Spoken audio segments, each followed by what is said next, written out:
Hey, it's Jen Eden here, founder of the Sugar Freedom Method and the Midlife Freedom Club, where women come to help figure out their sugar addiction and get that midlife weight off of their bellies. And so if that's you today and you know that sugar is a big part of why the weight isn't shifting, I want to talk to you about that today, because many people come see us and they say, hey, I've been trying to avoid sugar and I can do it for a little while, but I always seem to fall back into the trap. And then it takes me days, weeks, months to get back off. And clearly, Jen, discipline and having willpower isn't working. And so what gives? And so here's what I want to share with you today, real quick. Number one, it is not about willpower or having discipline, okay? It is not about those things. Sugar is a socially acceptable legalized drug. And what that means is the way someone who has an alcohol or a drug addiction issue, right? They don't just say, oh, I'm going to use willpower or discipline to get past that issue. No, they get help. Yes.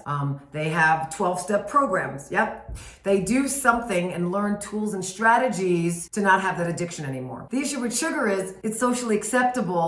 And so we blame ourselves when we get offered for a little bit, don't crave it, and then we're right back in, right? We always think it's us. And so it's not us. Number one, it's an addiction.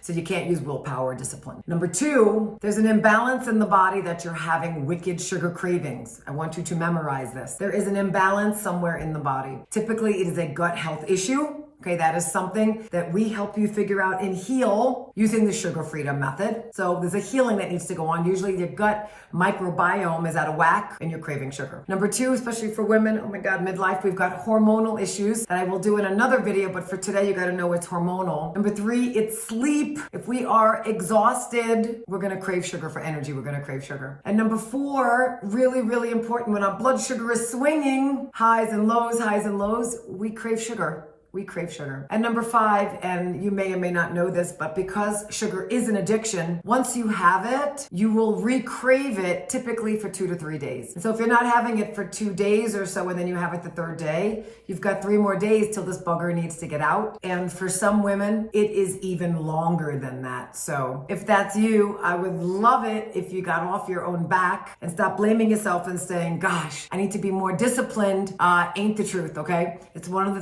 5 things I just spoke about. So if that is you, please take what you learned today and apply it. And I always say, if you need anything, hit me up. I'm always here to answer your questions. All right. Have a great day.